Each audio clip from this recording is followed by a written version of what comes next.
Thank you. We have a great aspiration for our work with you. We think that it can lead to world-changing innovations in the next years and next decades to come. And as Emma already said, and you will hear from all of us all the time, innovation is at the heart of the Rockefeller Foundation's work.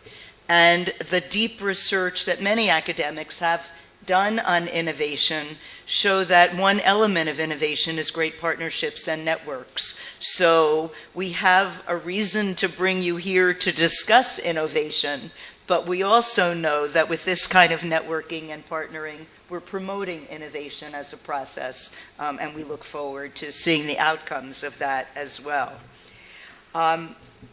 As background for my comments today, to really talk about where the foundation is going forward, the Rockefeller Foundation was established by John D. Rockefeller in 1913. And when he and Andrew Carnegie established what is now called modern philanthropy, it was based on the recognition that great wealth could and indeed should be put to public good, that it should be used to solve complex problems for which there was no other source of capital. Until that point, the reliance on problem solving was really giving to charity. And Rockefeller really thought deeply, and while he continued throughout his life to give very generously to charity, he recognized that it wasn't always focused on the root cause of problems, on really solving the problems where they started. And with that insight, really began the idea of what philanthropic capital could do. It was an idea of systematizing giving to achieve human progress. It was a true innovation and is recognized as such, and is certainly one of our foundation's most profound legacies. We need to really work in ways that strengthen the capacity of individuals, of institutions, of communities to be more resilient to the kinds of shocks that they are very, very likely to experience. And of course, our focus is and will be particularly on improving the lives of poor, vulnerable people.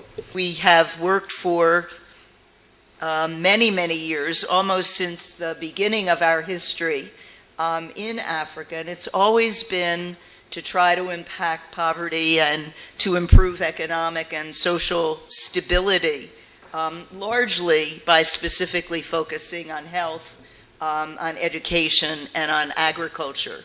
So work on yellow fever quite early in our history, and then again later in our history, a lot of work on education.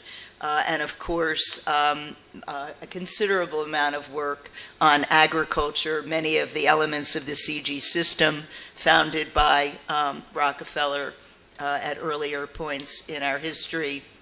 Since the year 2000, the foundation has funded a little under 2,000 grants to benefit the Africa region, amounting to $498 million. 1,311 of these were to African institutions directly, amounting to $324 million. The Rockefeller Foundation's history in and future commitment to Africa is unwavering. But I must say that it is only with partners, grantees like you, that we can achieve the impact that we seek. So it is why our work with you is so important to us, why we believe convenings like this are so central, and why we urgently need all of the significant efforts and activities in which you are engaged. 300 million Africans still lack sufficient food each day. And there are many challenges all across the value chain, from inadequate seeds to poor soil fertility, terrible water management, a lack of really integrated output markets. Climate change only increase the complexity of the problem. The amount of food that is imported in so many of the countries in Africa, when there is so much productive land, continues to bedevil governments and NGOs alike, and is a really significant problem that will need to be solved. We have a two-pronged approach to strengthening food security in Africa. First, in partnership with the Gates Foundation in 2006, we launched the Alliance for a Green Revolution in Africa. And this is an effort to really intervene across that whole value chain in now 15 countries and more being added, to improve access to better seeds, to promote healthier soil, to build more efficient markets, and to improve policies and networks to achieve a true green revolution. This builds on the legacy of the foundation in creating a green revolution in Asia. The foundation's work is credited with saving 1 billion lives, and for which our staff member, Dr. Norman Borlaug, won the Nobel Peace Prize. So a significant history of work in this area upon which we are building on this continent. Second, recognizing the devastating impact that climate change is having on smallholder farmers, particularly subsistence farmers, we've made a number of grants to help farmers access weather-indexed microinsurance products, a new and innovative tool that's being tested in a number of African countries, including Ethiopia and Kenya, and to develop, both with the AU and with the World Food Program, both better risk metrics and real-time information to help farmers protect their livelihoods. It's a moment for us to look ahead and sculpt new ideas for addressing this century's most pressing issues. Like our founder, we believe that innovation remains at the heart of our work, and that it is one of the keys to solving some of the most pressing problems today. And that's why the theme for our centennial is innovation for the next 100 years, and why innovation is the theme for this very important convening as we are on the cusp of our centennial year. We believe that engaging participants from a variety of sectors, from a variety of geographies with differing points of view will result in innovative new ideas. And our experience thus far with our first and second innovation forum and our first convening on resilience convinces us that this is a very exciting approach. Second, we'll be creating an online global engagement network, which will consist of innovative thinkers from around the world, from a variety of sectors, to enable virtual and then actual collaborations to develop new solutions to problems. Third, we are going to make stories from our past relevant to today's issues through a series of custom publications. What would a centennial be without a few books? But also a terrific set of interactive materials will go up on our website from the Archive Center. So the rich materials, not only of what was done, but some of the thinking that went behind what was done, is very important as all of us wrestle with what our approaches should be, what our choices and trade-offs ought to be. And that archival material will give some rich and interactive ways to understand what some of our predecessors were thinking about and some of the ways that they approached making choices. Fourth, we're making a series of centennial grants, which will help turn the ideas we generate from our convenings and collaborations and from the Global Engagement Network's work into action across the globe. We'll also be giving, and we've begun, giving innovation awards to recognize distinguished individuals pushing the frontiers of innovation. Our first innovation awardee from among our Africa grantees was given to Jane Wayru, the executive director of the Akiba Mashahani Trust, for her pioneering work on developing innovative community-based solutions to housing and land tenure problems for the urban poor in Kenya. And finally, our centennial gives us a great platform to reaffirm our commitment to a continuing search for and a continuing openness to new ideas and new ways of building solutions to complex problems. We don't have internally not invented here mentality. We are searching the world for the great ideas and the great innovations that we can support and help facilitate. And so the Centennial is another tool, in a way, and another vehicle for making that happen. We're also using the occasion of our centennial to further innovation in our own internal way of working to address 21st century challenges.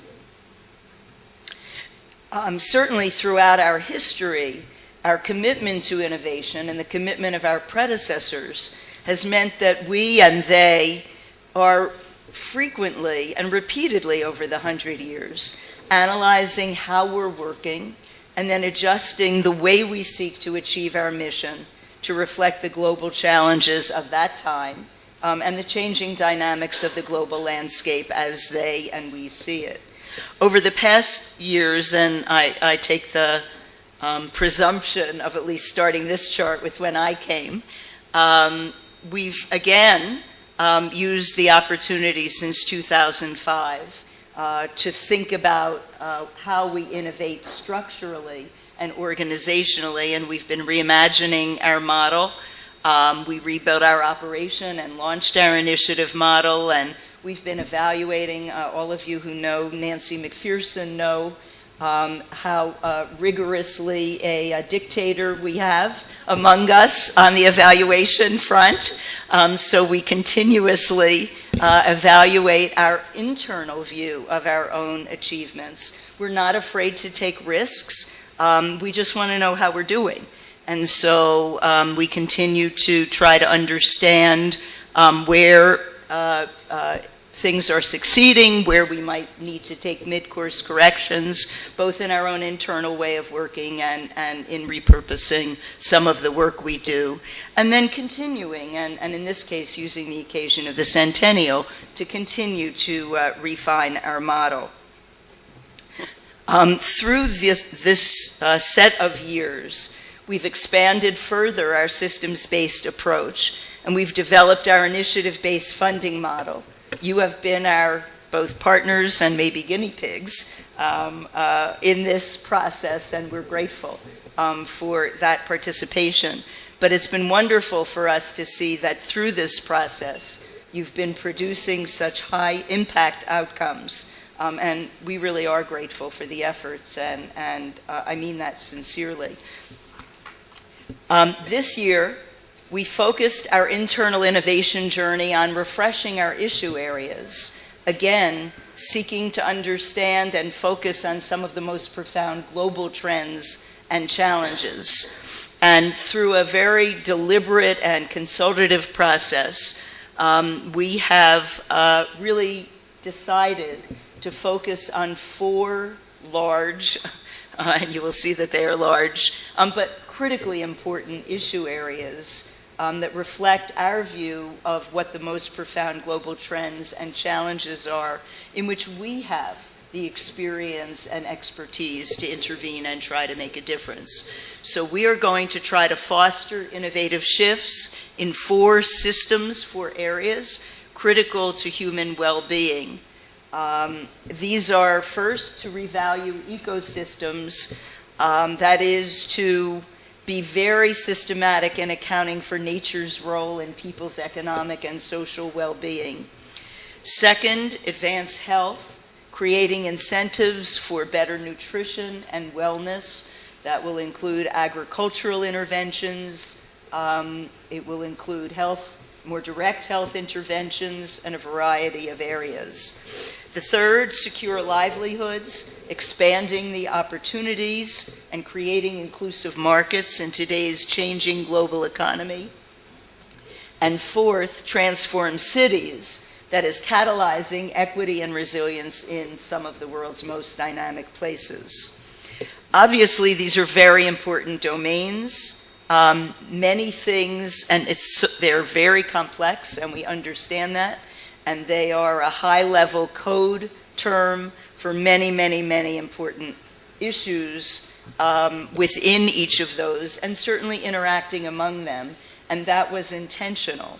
So if they are so large, and we recognize that, how will we identify opportunities for high-impact initiatives? and determine whether and how the Rockefeller Foundation is in a good position to intervene. How will we know whether we are well suited to be a funder to try to accelerate change and improvements in this area? First, we're going to start by trying to identify pressing problems, the most pressing problems in each issue area and at the intersections of the 4 issue areas, those that are most pressing for poor or vulnerable people. And to do that, we've been assessing both the scale of a particular problem, its size, its breadth, the scope, what kind of regional and or global relevance does it have, the urgency of the problem, and then the implications for poor or vulnerable populations. And this is an exercise that we have undertaken already in the secure livelihoods, and we are scanning through external experts as well as internal processes and expertise. And we are now in the process of scans in the other 3. Claudia Yush is leading that, and I'm sure would be happy to discuss those further with any of you who are interested. Next, because realizing impact can be challenging even if the problems are very compelling, we want to ensure that there is dynamism or momentum in the space to ensure that there's a higher likelihood for us to realize impact. So we will also be analyzing whether or not there's a confluence of forces or events or possible tipping points that tell us that now might be a critical time for an intervention in that, or a series of interventions in that particular problem. So where are the trends? What is the confluence of forces within those problems? And are there really tipping points that allow us to think that there's real potential for some catalytic momentum for change? Next. So we really will pick the opportunities by where the intersections are within and across the issue areas of the most pressing problems and the most dynamic spaces to create for us the opportunities that we see for Rockefeller Foundation engagement and support. But we'll ask ourselves critically before we engage with you, why us and why not us? Obviously, we can't do everything, even where there is a good confluence of pressing problem and dynamic space, and engage you at various points in those conversations. But we hope that this will give you the clarity that this isn't some ununderstandable or unintelligible process. This phase of our work will be a very disciplined process at the beginning of our signature model of search, development, and execution, this scanning process that will allow us to make this happen in a very significant way. Our initiatives will then develop through this process, and as before, our initiatives are framed in ways that allow us, with you, to have measurable and sustainable impact.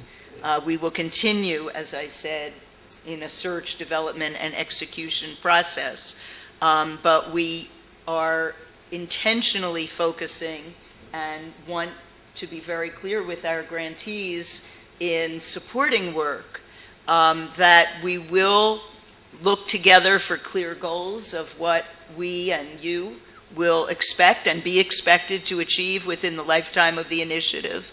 The ultimate impact that we expect we will be having together on people's lives and what the measures along the way of progress will be. And then we will put more intentional support than perhaps we have in the past in thinking about what capacity building and sustainability really are necessary as we go into an initiative. rather than only as we're thinking about where we come out. And I think that will be an improvement, and I think an advantage for you in how we're moving our initiatives forward. The foundation is maybe over the next 3 or 4 months going to further crystallize these internal processes, those that are associated with the issue area refresh. But we are now ready and very excited to begin working with our grantees and partners to support new interventions, to find new ways of innovating and new ways of achieving influence in the issue areas that we care about, while of course continuing to give support to the great work that we've been funding over the last few years. So let me close by saying how much I appreciate this opportunity to talk to you a bit about this next exciting phase of our work at the Foundation. As we go into our centennial year, our both historical and our future successes are only based on the success of our grantees and partners. So our impact, we know well, is really shared impact, and our shared goal of helping poor or vulnerable populations throughout the world build resilience and benefit from greater opportunities to improve their lives and their livelihoods remains our steadfast commitment over the next period of our work. I want to thank all of you for being here. I know it's going to be a tremendous opportunity to learn from one another and a chance really together to expand our collective impact. So I thank you very much. Thank you. And I want to ask you if there's a plan to include North Africa in your future plans to scan the North African opportunities and challenges. Despite the fact that we have tended to focus geographically in certain areas, we really have no geographic constraints. So part of the scanning process in identifying where the pressing problems are and where the dynamic moments are leading to an assessment of opportunities has no geographical boundaries. Is that small businesses right across the developing world where we're wanting to work are really the backbone of these economies. It's not big business or government. And if we want to create livelihoods, we really need to think about how do we build the small business sector and small business skills worldwide to ultimately create resilience. So the very exciting work that's being done in Pride around digital inclusion and digital employment, if we could use technology as well in thinking how we develop and create resilience in small businesses, we could ultimately create resilience in livelihoods of people throughout the world. So those two. I think we've concluded, and I think your 2 points really exemplify that problems don't land on the ground in convenient packages labeled by foundation program areas. And so what we're trying to do is identify the problem and then put the relevant domains into solving that problem that really are most critical. So if in problem X, building an educational network, developing whatever in terms of educational resources is seen as a critical tool, then we will invest in education heavily within that domain to solve that particular problem. I think it's just our focus of working. So we feel fortunate in a way to be agnostic about what the tools are and start and be led by the problems and then say, for this problem, what are the right tools that are really critical to build resilience and to enable more equitable growth? I would make the same comment about the second. We actually have a fair amount of work in the value chain leading into the SME space, given the recognition in the developed world as well as the developing world that it often is the really largest percentage of the economy. But purpose towards what problem? So a lot of that work that we're doing is sitting now in search with a lot of good work, and now it's poised to get put into an initiative tagged to the right problem. I was wondering, and I thought it would be interesting to look at innovation right also from transforming the centers of excellence within the communities themselves, because they are the innovators, and the money for alleviating their vulnerability stops somewhere up, as we learned yesterday. And we thought also promoting bottom up so that it starts within the communities. But they never have a chance to be heard. They never have a chance to bring their ideas to the table and to be promoted within the communities themselves. So on transforming the cities, I thought it would be interesting also to transform the centers of excellence within the communities at the innovation. So Rockefeller has been an early funder of Slum Dwellers International. Jane's Award, Innovation Award, was actually for bottom-up, community-based innovation ideas within several of the informal settlement communities within Nairobi. So we believe very strongly in the bottom-up innovation being supported and really identified. We've had several opportunities to try to do that. We give an award for community-based innovation in women's empowerment. We've been looking all over the world and have had nominees from all over the world. I don't know if someone from Samasource is here, but Samasource was one of the early winners of that. It's run by the U.S. State Department for us. And we've been looking again in a variety of ways for those kinds of community-based innovations. Interventions. There are some research areas where you find that the intervention you are trying to develop spans a long period, probably 10, even more years, and those have tended to suffer because our development partners prefer short interventions where they will see quick results. I was wondering how the Rockefeller Foundation is going to address this issue, because previously this is an area where the Rockefeller Foundation has excelled.